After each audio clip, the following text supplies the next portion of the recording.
Bienvenue sur le podcast Innovation Gaz par GRDF. Notre premier sujet concerne la pile à combustible. Comment de l'hydrogène et du gaz vont permettre de faire des économies d'énergie tout en ayant un impact environnemental faible. Alors pour ce 4e épisode sur la pile à combustible, je suis avec Aymeric Cormier de Domo France. Bonjour Aymeric, est-ce que vous pourriez vous présenter ? Alors Domo France, c'est une entreprise sociale pour l'habitat. En gros, c'est un bailleur social, si on doit résumer plus simplement, qui fait partie du groupe Action Logement et qui intervient sur toute la Nouvelle-Aquitaine. Ça représente 40 000 logements en gestion locative. Alors de toute nature, ça peut être du logement étudiant, du logement familial, ça va jusqu'à des établissements d'hébergement pour personnes âgées. Et donc le métier de Domo France, c'est d'accompagner l'ensemble de ces locataires dans leur parcours résidentiel.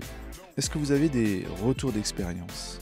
Bon alors moi effectivement, j'ai moins de 20 ans de carrière, donc j'ai pas forcément un retour d'expérience de 20 ans. Moi j'interviens dans le logement social depuis 4-5 ans, côté bailleur, et avant en bureau d'études, j'intervenais aussi pour ce type de clients.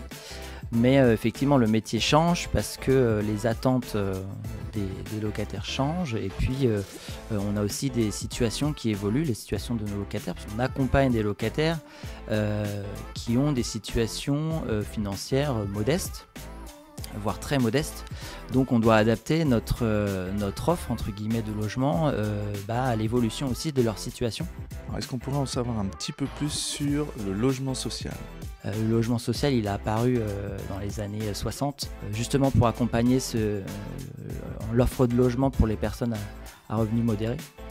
Et aujourd'hui, effectivement, on a une précarisation qui évolue pour certains de nos locataires, qui nécessite que l'on travaille davantage sur le niveau des charges, le niveau des prestations dans les logements, etc., pour les accompagner aussi dans leur vie au quotidien.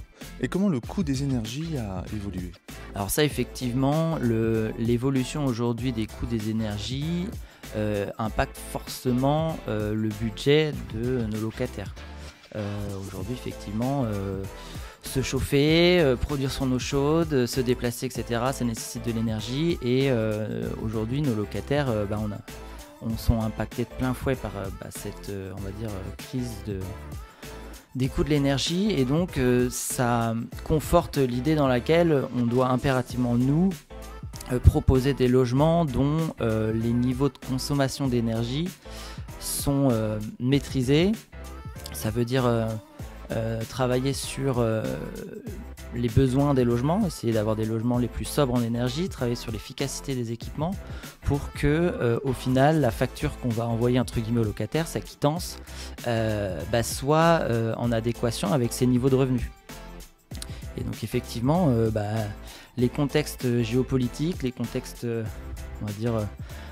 internationaux, là aujourd'hui liés à la crise Covid, mais pas que, impactent fortement effectivement le budget des locataires. Et nous, on a un gros travail là-dessus, au-delà de l'aspect réglementaire, parce que là, c'est pas lié à une évolution réglementaire, c'est vraiment lié à un contexte économique particulier.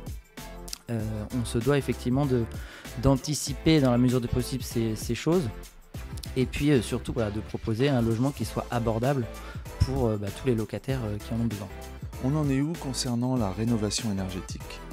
Alors effectivement, sur le sujet de la rénovation énergétique, aujourd'hui, on a une grande partie de notre patrimoine qui a été construit dans les années 60-70 et qui répondait, aux normes d'isolation de l'époque, avec aussi les coûts de l'énergie de l'époque.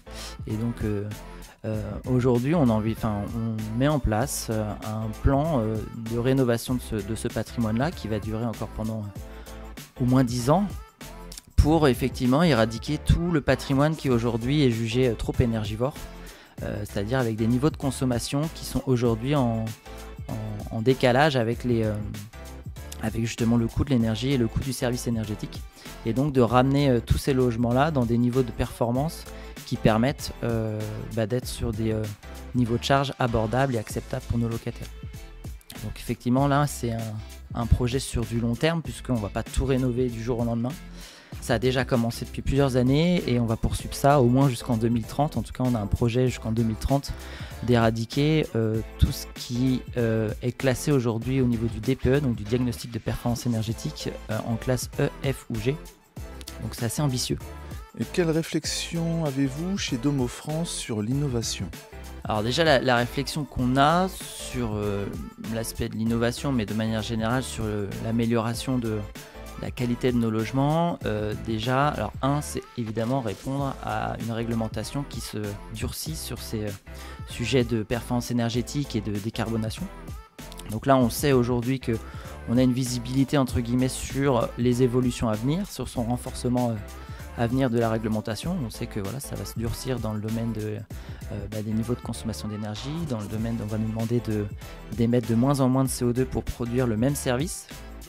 Et donc tout ça, l'objectif en matière d'innovation, c'est d'anticiper ces évolutions réglementaires pour pouvoir y répondre demain, et puis surtout apporter à travers en tout cas la réponse à la réglementation, aussi apporter le service que l'on doit aux locataires, puisqu'en fait ça va dans le sens aussi de ce qu'on disait tout à l'heure, c'est-à-dire une évolution des coûts de l'énergie qui vont toujours en augmentant, des ressources qui s'épuisent petit à petit et donc qui génèrent cette hausse des coûts de l'énergie, etc., etc. Et puis on voit bien aujourd'hui que la préoccupation elle tourne sur les effets sur le climat de nos activités, et donc on se doit nous de réagir face à ces observations, ces constats qu'on peut faire aujourd'hui sur le réchauffement climatique, l'augmentation des aléas climatiques, etc., etc.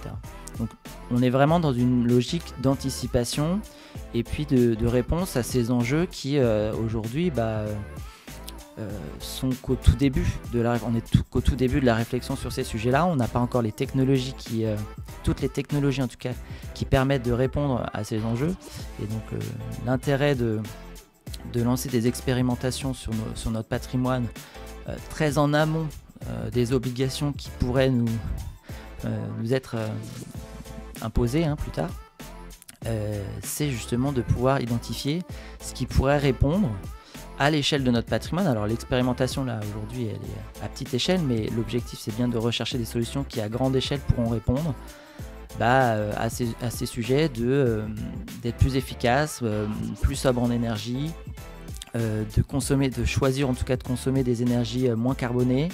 Alors voilà, donc on est dans cette stratégie là, en tout cas sur le sujet de l'innovation énergétique, parce que c'est pas les seuls sujets d'innovation que l'on traite. Et sur quoi portent ces innovations ? Aujourd'hui, c'est un enjeu principal, l'énergie, mais aujourd'hui, l'innovation aussi, elle porte sur l'innovation sociale. Qu'est-ce qu'on peut améliorer sur le point de vue de la relation sociale, sur le point de vue des enjeux sociaux de notre activité ? Donc là, on est plus dans la relation avec le locataire et son lien avec son logement. On est sur l'innovation sociale, on va être aussi sur l'innovation dans le domaine de la construction, de la réhabilitation, c'est-à-dire pas uniquement sur les sujets énergétiques, mais c'est aussi sur les équipements du logement, les matériaux, les méthodes de construction, etc., etc. Sur l'entretien aussi des bâtiments existants, on n'est pas que sur la construction neuve, on est aussi sur des bâtiments qui ont été construits il y a maintenant plusieurs dizaines d'années et qui vieillissent, et donc on doit aussi innover pour pouvoir les maintenir en état et prolonger leur durée de vie. On va avoir aussi l'innovation sur l'exploitation et la maintenance des équipements. De la même manière, c'est-à-dire que c'est comment on prolonge leur durée de vie, comment on optimise leur fonctionnement. Et puis sur l'approvisionnement en énergie, on est aussi sur ces sujets-là d'innovation, ou effectivement de rechercher des nouveaux moyens de consommer de l'énergie pour apporter un service décarboné, sobre en énergie, etc., etc. Est-ce que vous pourriez nous parler un petit peu plus de cette expérimentation qui a lieu à Pau ? Alors l'expérimentation qu'on a lancée donc, sur la résidence Gershwing à Pau, donc c'est une résidence de 70 logements collectifs.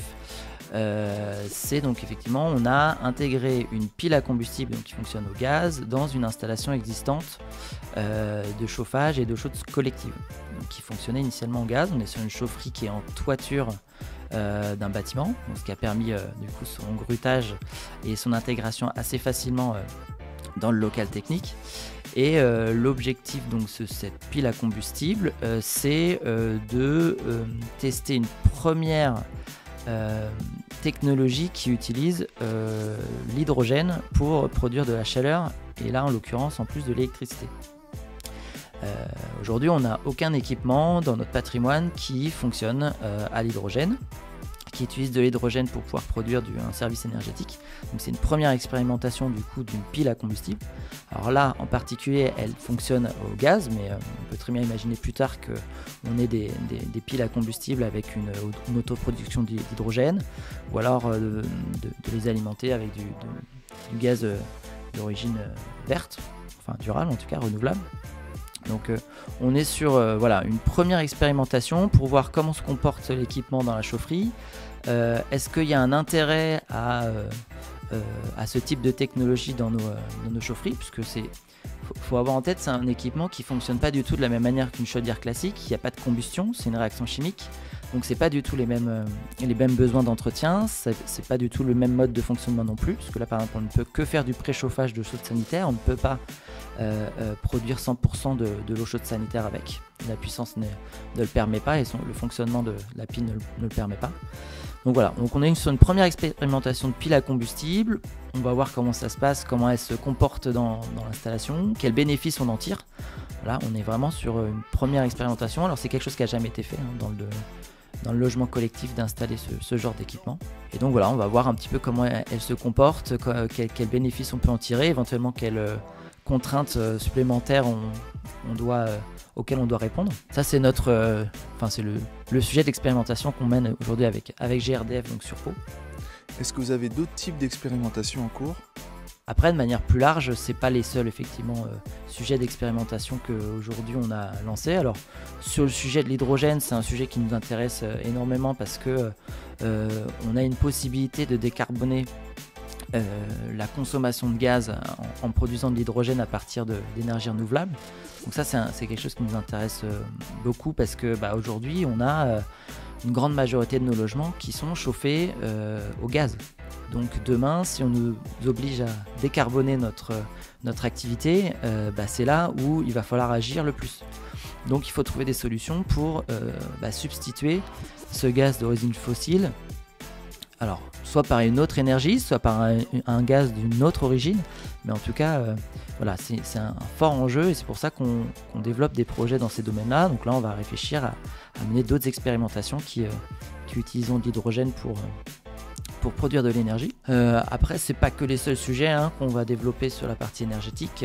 On réfléchit aussi à tout ce qui va être numérisation, instrumentation de nos équipements. On sait aujourd'hui qu'on peut améliorer leur performance en les instrumentant. Donc aujourd'hui, on instrumente toutes nos chaufferies pour pouvoir collecter de l'information et plus tard pouvoir optimiser notre manière de les entretenir, notre manière de les exploiter, pouvoir vérifier en temps réel la performance de ces équipements. On va mener aussi des sujets, là on essaie de développer des nouveaux schémas d'autoconsommation d'électricité à partir d'énergie solaire, donc de photovoltaïque. Donc ça c'est aujourd'hui un dispositif qui est permis par la réglementation et qui risque encore d'évoluer dans les prochaines années, mais en tout cas on en est qu'au début et donc on va expérimenter des solutions d'autoconsommation donc collective, c'est-à-dire qu'on ne va pas alimenter un seul point de consommation mais alimenter plusieurs points de consommation, ce qui nécessite derrière un montage d'une structure juridique ad hoc et voilà, c'est un peu plus complexe qu'une installation classique avec une autoconsommation individuelle, ce qui va être le cas par exemple sur Pau. Là, la pile à combustible va alimenter les parties communes en énergie, mais de manière individuelle, c'est-à-dire que c'est uniquement un seul point de livraison qui va être alimenté en électricité. Donc on cherche à développer ce format aussi d'autoconsommation collective à l'échelle de nos résidences, mais pourquoi pas demain à l'échelle des quartiers, puisqu'on n'est pas tout seul sur nos résidences, on a des voisins et donc la question se pose aussi de partager avec eux le fruit de nos expérimentations. Et pourquoi le logement social pour ces expérimentations ? Ce qui est très intéressant avec le logement social, c'est qu'on a un terrain d'expérimentation qui est assez diversifié.